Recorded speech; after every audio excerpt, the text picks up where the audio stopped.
Hola, ¿qué tal? Bienvenidos, bienvenidas a Ventana a la Ciencia. ¿Cómo está, compañero? Un placer acompañarlo otro sábado. ¿Cómo le va a usted? ¿Cómo anda? Muy bien, un gusto, la verdad, compartir con ustedes este nuevo sábado, claro, donde estamos hablando de ciencia, salud y tecnología. Bueno, tenemos una noticia nacional que es súper importante y tiene que ver con el desarrollo en nuestro país de una vacuna íntegramente gestada en Argentina. Ajá. Hablamos de Arvac Cecilia Grierson, cuyo nombre esta vacuna tiene que ver con la primera médica argentina, es en homenaje a ella, y estamos en la etapa ya del último testeo. Se han inscrito más de 2.000 voluntarios para poder demostrar que esta vacuna que ha sido desarrollada en la Universidad de San Martín es efectiva contra el virus del SARS-CoV-2, hablamos del coronavirus, y va a servir como refuerzo esta vacuna que, como sabemos, el virus sigue para rato, claro, todavía seguimos escuchando de nuevas variantes, algunas de preocupación, otras no, y qué mejor que tener nuestra propia vacuna argentina. Sí, claro, y en épocas donde por ahí se habla un poco del CONICET, se pone en jaque los investigadores argentinos, acá hay una muestra más. Exactamente, acá hay una muestra más, como lo hemos mostrado en cada uno de nuestros programas, donde científicos tucumanos, científicos argentinos nos han demostrado lo que son capaces de hacer. Hemos tenido la posibilidad de hablar de satélites, de radares, de refuerzos alimenticios, de bacterias, de purificación del agua, bueno, muchísimos trabajos que están realizando los investigadores tucumanos. Y ahora en la jornada de hoy vamos a hablar de salud y de una temática que reviste mucha actualidad porque hablamos de adicciones, un tema que nos preocupa. Hace muy poquito tiempo hemos escuchado los datos del INDEC que habla de que ha aumentado el consumo entre los jóvenes, especialmente hablamos del consumo de marihuana, y qué mejor que hablar con un especialista en la temática. Por eso acompáñenos al living de Ventana, que ya vamos a conocer de quién se trata. Nos está acompañando en la jornada de hoy Lucas Origopose, que está en la red de instituciones intermedias de la provincia, que tiene que ver justamente con el control, con la prevención del consumo de sustancias. ¿Qué tal? Bienvenido, Lucas, un gusto. ¿Qué tal, Daniela, Juan? ¿Cómo están? Acá acompañando y bueno, tocando este tema que es tan importante para la sociedad tucumana. Bueno, salía esta noticia de que el consumo había variado, ¿no? Sobre todo en el segmento que va hasta los 24 años. Se hablaba de que este segmento tal vez había dejado un poco el hábito del tabaco, pero se había inclinado mucho al hábito del consumo de marihuana y sobre todo también mucho consumo de alcohol, que es una de las drogas que están permitidas y que lamentablemente hablan de que el 80% de los jóvenes consume alcohol teniendo ya 24 años. Así es un estudio que lo llevó a cabo el INDEC junto con Cedronar, que es la Secretaría de Adicciones de la Nación. Esto es una foto de la realidad que tenemos en Argentina con lo que tiene que ver con los consumos de sustancias y está muy relacionado también a lo que vivimos hoy en Tucumán, donde el adolescente se vuelca al consumo de alcohol a edades muy tempranas y donde la marihuana, sobre todo después de la época de pandemia, ha triplicado su consumo y donde muchos chicos están llegando, chicos y chicas están llegando a los distintos consultorios de salud mental no pudiendo dejar de fumar esta sustancia. Lucas, ¿es un mito cuando se dice que la marihuana no es adictiva? De hecho, algunos jóvenes hablan de que para ellos es relajante. ¿Qué se dice ante esto? Mira, hay muchos discursos con respecto a esto, incluso se dice que es más sana, que es mejor que el tabaco, que te relaja, que te hace bien. Sí te cuento yo, como digo, del otro lado del mostrador. Cuando llega la persona que no está pudiendo dejar de consumir, cuando empieza a sentirse que está desmotivado por todas cuestiones de la vida, de proyectos, vemos pacientes también con alguna desintegración a nivel cognitivo, producto de la marihuana. Para hacerte un ejemplo, hay un rompecabezas que lo arma un chico de 8 años y esta persona que ya lleva sistemáticamente un consumo de marihuana no lo puede armar. Muchas veces la marihuana despierta algunos cuadros psicóticos o ideas delirantes. Entonces la verdad que es una sustancia a tener muy en cuenta, una sustancia que está muy presente, que se ha naturalizado en Tucumán y en la Argentina, pero que nosotros vemos esto, ¿no? Esta cuestión muy adictiva de no poder dejar y donde ahí empieza la persona en consumo a tener dificultades en distintas áreas de su vida y ya entramos a lo que se llama el consumo problemático de marihuana. Se dice, y hemos escuchado en un montón de lugares, sobre todo en los medios de comunicación, de gente que está en contra del consumo de la marihuana y dicen que es la puerta de entrada para ir y pasar a drogas más duras. ¿Esto es así? ¿Hay estudios al respecto? Mira, generalizar así es difícil. Sí te digo que el consumo de marihuana hay que tenerlo muy en cuenta. Hay que tomarla con mucho respeto, no con tanta liviandad. Hay una especie de naturalización del consumo. Tal cual. Hay gente que consume y se queda solamente con marihuana y consume esa sustancia, algunas veces con alcohol en algunas salidas y demás. Pero esto de decir es la puerta de entrada a drogas más duras, yo siempre lo tomo así entre comillas, porque tenemos consumos exclusivos a veces de alcohol, exclusivos de marihuana, y después también quizá a veces policonsumos, es decir, de distintas sustancias, pero no siempre es así. ¿Qué pasa con los psicofármacos, no? Porque en esa estadística del INDEC también se veía un incremento en el consumo de psicofármacos y en ese caso las mujeres eran quienes encabezaban el consumo respecto de los hombres. Los psicofármacos, la verdad que en la Argentina, y esto lo digo porque las semanas anteriores estuvimos en Buenos Aires con el doctor Damín de Fundartox, y la Argentina es el país de Latinoamérica que más psicofármacos se consume. Uno puede ver en los distintos bares, en las distintas reuniones de amigos, cuando una persona del grupito dice, che, estoy con dificultades para dormir, y otra amiga u otro amigo saca de su cartera o de su mochila, bueno, tómate esto para que puedas dormir. Lo cual es una locura. Me parece que esta cuestión de automedicación es muy complicada. El argentino tiende a eso. Por ejemplo, cuando van a comprar ibuprofeno, ¿qué ibuprofeno querés? Y el más fuerte. Siempre somos el así. 600, así. El 600. ¿Qué querés? ¿400 o 600? No, el 600. Siempre, sí. O los Entonces, hay medios como una relajantes, cuestión. ¿no? Que lo tomamos con una liviandad, estos medios relajantes, como si no produjeran nada. El psicofármaco entra dentro de esta automedicación. También muchas veces es recetado por otros profesionales con objetivos que realmente el psicofármaco no cumple.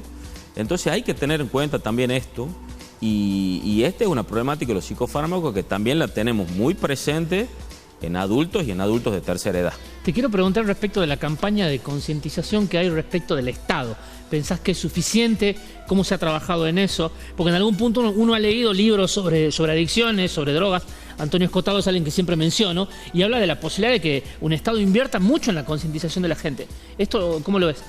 Fundamental, fundamental. La concientización es fundamental, no solo en las adicciones, sino en todas las problemáticas de salud mental.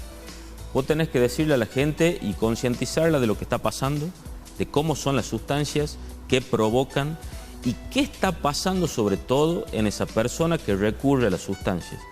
Siempre hay que enfocarse en una persona que algo le está pasando, algo no está pudiendo manejar, no sabe cómo llevar adelante su vida, ya sea adolescente, joven o adulto, y está recurriendo de una u otra manera al consumo de esa sustancia para poder curar algo o tratar de pasar un poco mejor.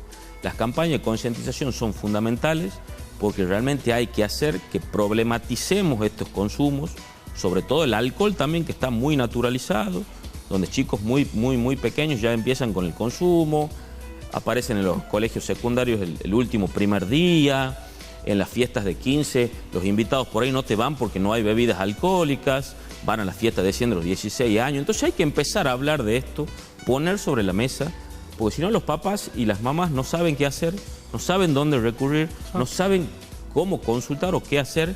Y la concientización es muy importante, un Estado presente que comunique, que guíe y que oriente. Ahora, con respecto a la situación de las adicciones en Tucumán, hay zonas muy vulnerables.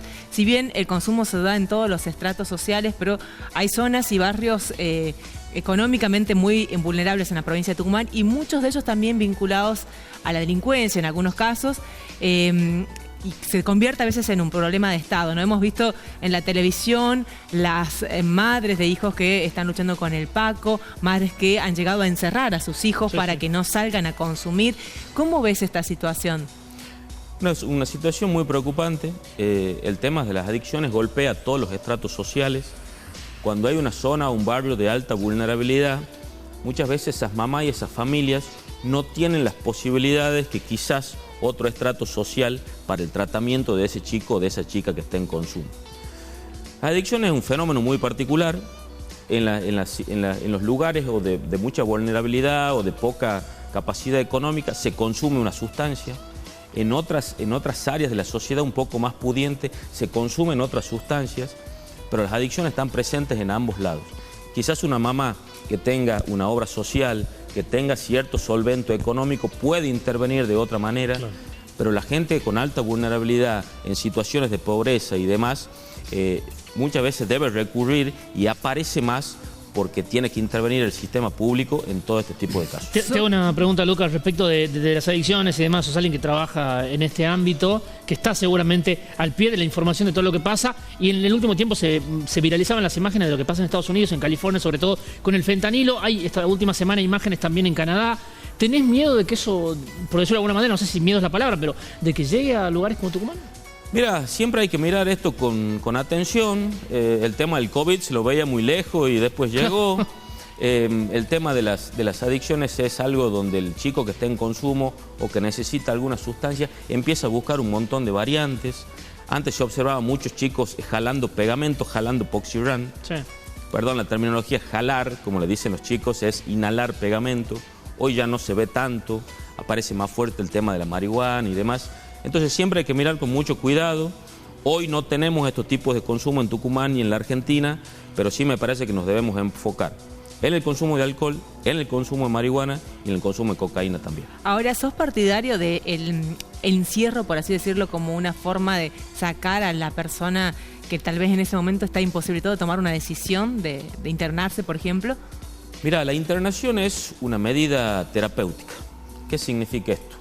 Vos después de un diagnóstico que le haces a la persona, determinás si esa persona necesita o no un tratamiento ambulatorio o de internación de acuerdo a la gravedad de la problemática o de la patología. ¿Qué pasa si la persona no quiere? Muchas veces es una problemática donde la persona no quiere. Es una problemática donde no hay conciencia de enfermedad, donde la persona que consume dice sentirse bien, que él maneja su consumo y deja cuando quiere. Es una problemática, como digo yo, que nos plantea una gran dificultad en ese sentido, y son quizás los familiares los que a veces consultan. El tema de la internación es importante, el tema de la desintoxicación es importante, y si esa persona realmente necesita un tratamiento de internación residencial de 24 horas, lo tiene que tener. Y esto está en la ley de salud mental, donde si un grupo de profesionales o un equipo terapéutico determinan que esa persona debe estar internada, así debe ser. Lucas, ¿qué consejo le das a los padres respecto a cómo tratar de cuidar de los chicos y estar al tanto, si están consumiendo, si esto les está haciendo mal, si tal vez les está afectando en sus tareas académicas? El consejo es mantener con la familia los ojos bien abiertos, ver cuando nuestro hijo está raro, ya no comparte con la familia, ya no hace deportes, su rendimiento escolar de golpe baja muchísimo, o se lo ve muy violento o impulsivo, tratar de acercarse, de hablar con él. Es difícil hablar con un adolescente, es difícil hablar con un adulto también, pero hay que tratar de poner todo nuestro esfuerzo, de no ir al choque, de ir a una mirada de comprensión, de contención y tener los ojos bien abiertos. Si nosotros vemos que nuestro hijo cambió su comportamiento súbitamente, no tengamos miedo de consultar al profesional de salud mental más cercano. Yo siempre les digo a los papás y a las mamás, yo prefiero tratar un chico o una chica que recién está comenzando su consumo y no tratar a un paciente que lleva 10 o 15 años en consumo. Entonces tener los ojos bien abiertos es una problemática que está, uno por ahí dice no me va a pasar, pero tomemos los recaudos necesarios, escuchemos, observemos, miremos a nuestros hijos y si algo vemos raro, hagamos la consulta. Bueno, Lucas, te agradezco muchísimo Juan, también por esta entrevista. Muchas gracias a ustedes. Pausa y ya volvemos con más.